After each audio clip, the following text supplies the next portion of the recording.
That's a typical steering wheel holder for you. I bet he drives a plastic truck. Where did he get his CDL? From a mega carrier? He's just practicing to work for Swift.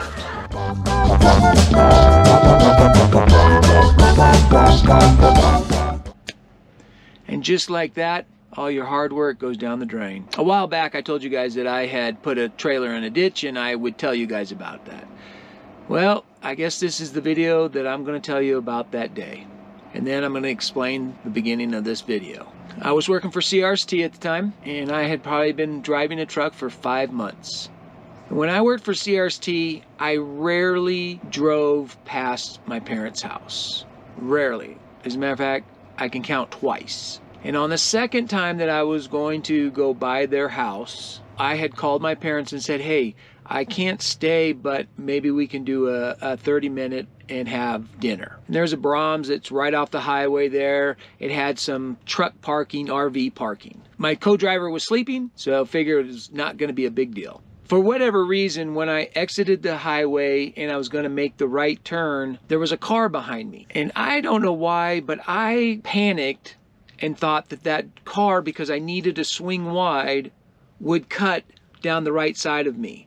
So I didn't swing as wide as I should have. And the tractor made the turn. The trailer did not. And the trailer went off into the ditch. I was so tipped over that the driver's side drives were off the ground. Called CRST, and I will tell you this, the lady that answered the phone was super nice to me. She never belittled me.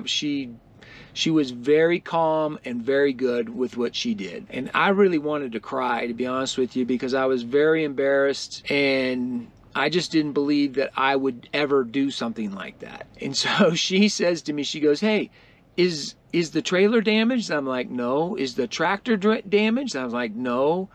Are you blocking traffic? I'm like, no. Are the police there? I'm like, no. She goes, you're good. I go, I am. And she goes, you are perfect. Do not worry. Hold on. And within 5 minutes, she gets back on. She had me on hold, gets back. She goes, I've got a tow truck coming in 40 minutes. He'll be there to take care of this. She goes, and she said, this is no big deal. This is what we have insurance for. You're good. Don't worry about it. And within 40 minutes, tow truck came out there. The police never showed up. I never was blocking traffic. And he probably within 30 minutes had the trailer up on drive ground. And I pulled it into the Brahms and had dinner with my parents. But I was very embarrassed about that. And what I learned from that was the panic thing. Do not panic. When you panic, you're going to make dumb decisions. And I panicked for some reason with that car. And to this day, I swing wide all the time. My dad even says that when I'm driving a car, I'm swinging wide. I just swing wide on everything. I'm telling you, I swing wide. I'll take 2 lanes.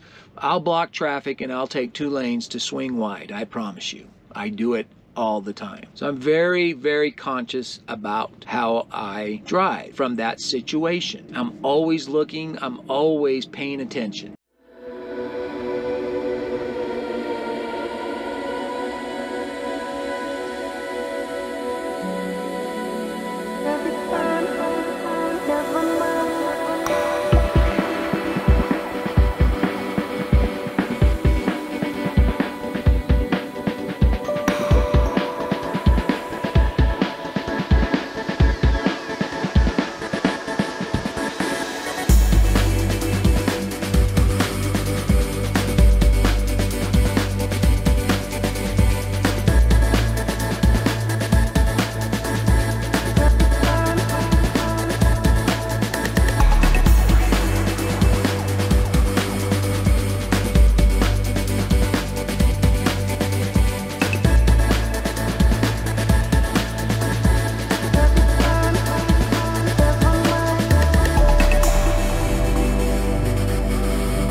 man, that's how close to having to back in here. I had to close my mirror. I had to shut my mirror to not hit that right there. So, but it beats being out there. It's 4 degrees out there and windy. So I backed in here. Oh boy. I didn't hit nothing, so that's what counts, right? I may not be the best backer, but I didn't hit anything. And I got it in here.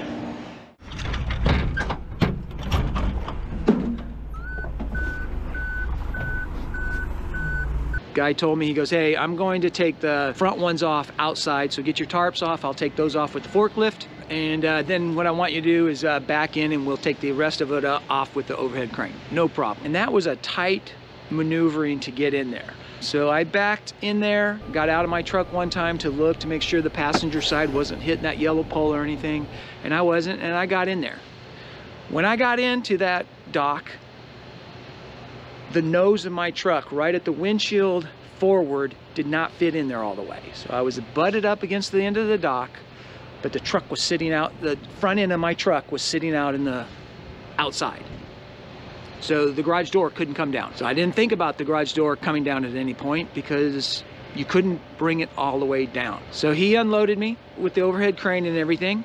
No big deal. And he said, hey, I'm gonna go get your paperwork, sign it, and I'll get that to you. I said, great. I got in my truck, started the truck. He wasn't there yet, so I thought, you know what, I'm just gonna pull forward. So when I pulled forward, I heard this loud crunch.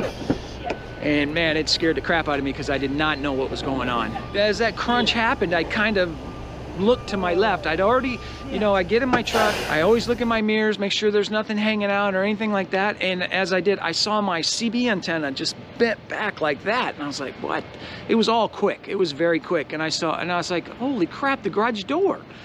So when I heard the crunch, I stopped.